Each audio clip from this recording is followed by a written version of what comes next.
বাচ্চা বড় আমরা প্রত্যেকেই দোকান থেকে ম্যাঙ্গো ফ্রুটি কিনে খেয়ে থাকি। কিন্তু এই আমের মৌসুমে বাড়িতেই যদি ম্যাঙ্গো ফ্রুটি বানিয়ে নেওয়া যায় তাহলে মন্দ হয় না। আর বানানো তো একেবারেই সহজ। মাত্র দুটি উপকরণ দিয়ে বানিয়ে নেওয়া যায় এই ম্যাঙ্গো ফ্রুটি। আর খেতেও হয় দোকানের থেকে অনেক বেশি টেস্টি। নমস্কার বন্ধুরা, আমি প্রতিমার হেসেলে আরো একটি নতুন রেসিপিতে আমি আপনাদের সবাইকে স্বাগত জানাই। দেখে নেওয়া যাক বাড়িতে ম্যাঙ্গো ফ্রুটি কিভাবে বানাবো। ম্যাঙ্গো ফ্রুটি বানাবার জন্য আম তো লাগবেই।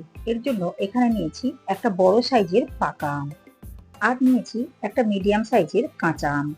এখন দুটো আমের খোসা ছাড়িয়ে ছোট ছোট টুকরো করে কেটে নিতে হবে। দেখুন, একটা বটির সাহায্যে প্রথমে আমের সমস্ত খোসা খুব ভালো মতো ছাড়িয়ে নিয়ে এরপর ছোট ছোট টুকরো করে কেটে নিতে হবে। তবে এই কাজটা আপনারা ছুরির সাহায্যেও করে নিতে পারেন। আর এটা বাজারের কেনা আম। দেখুন, আমের সমস্ত খোসা খুব ভালো মতো ছাড়িয়ে নিয়েছি। এখন ছোট ছোট টুকরো করে কেটে নিতে হবে।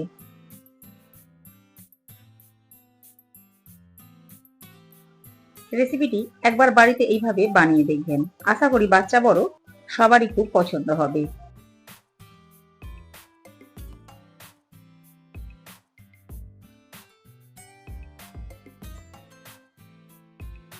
এরপর কাঁচা আমের খোসা ছাড়িয়ে ছোট ছোট টুকরো করে কেটে নিতে হবে। আমটা গাছ থেকে পেড়ে নেওয়ার পর কয়েকদিন রেখে দেওয়ার জন্য আমটা এইরকম হলুদ হয়ে গিয়েছে। আপনাদের হাতের কাছে ফ্রেশ কাঁচা আম থাকলে সেটা দিয়ে নিতে পারেন। দেখুন, দুটো আম ছোট ছোট টুকরো করে কেটে নিয়েছি। আমের পেস্ট তৈরি করে নেওয়ার জন্য এখানে নিয়েছি একটা মিক্সি জার।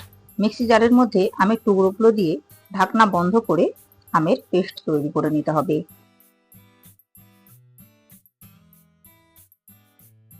দেখুন, আমের খুব ভালো মতো পেস্ট তৈরি করে নিয়েছি।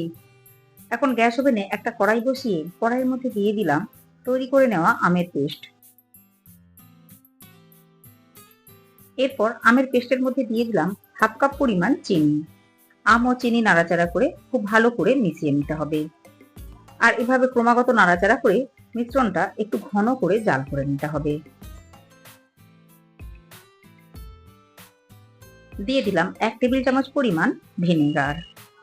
মিশ্রণটা অনেকদিন পর্যন্ত সংরক্ষণ করে রাখার জন্য অবশ্যই ভিনিগার মেশাতে হবে। আর যদি সাথে সাথে বানিয়ে সাথে সাথেই খেয়ে নেওয়া হয় সেক্ষেত্রে ভিনিগার মেশানোর দরকার নেই। দেখুন, প্রায় 4 থেকে 5 মিনিট সময় নিয়ে নাড়াচাড়া করে খুব ভালো মতো মিশিয়ে নিয়েছি। আর মিশ্রণটা অনেকটাই ঘন হয়ে গিয়েছে। এই সময় গ্যাসের ফ্লেম অফ করে মিশ্রণটা খুব ভালো মতো ঠান্ডা করে নিতে হবে। আমের মিশ্রণ খুব ভালো মতো ঠান্ডা করে নিয়েছি। এখন একটা ছাঁকনির মধ্যে দিয়ে মিশ্রণটা খুব ভালো করে ছেঁকে নিতে হবে। এতে করে আমের মধ্যে থাকা বাড়তি অংশগুলো খুব সহজেই আলাদা করে নেওয়া যাবে।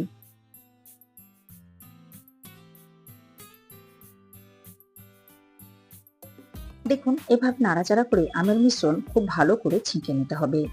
দেখতেই পাচ্ছেন সমস্ত মিশ্রণটা খুব ভালো করে ছেঁকে নিয়েছি। আর আমের মধ্যে থাকা বাড়তি অংশগুলো খুব সহজেই আলাদা হয়ে গিয়েছে। এখন এই আমের মিশ্রণ একটা কাঁচের জারের মধ্যে ভরে ফ্রিজে রেখে দিতে পারেন। আর যখনই কোনো ঠান্ডা পানীয় খাবার ইচ্ছে হবে তখনই বের করে একটা গ্লাসের মধ্যে 2 থেকে 3 চামচ এই আমের মিশ্রণ নিতে হবে।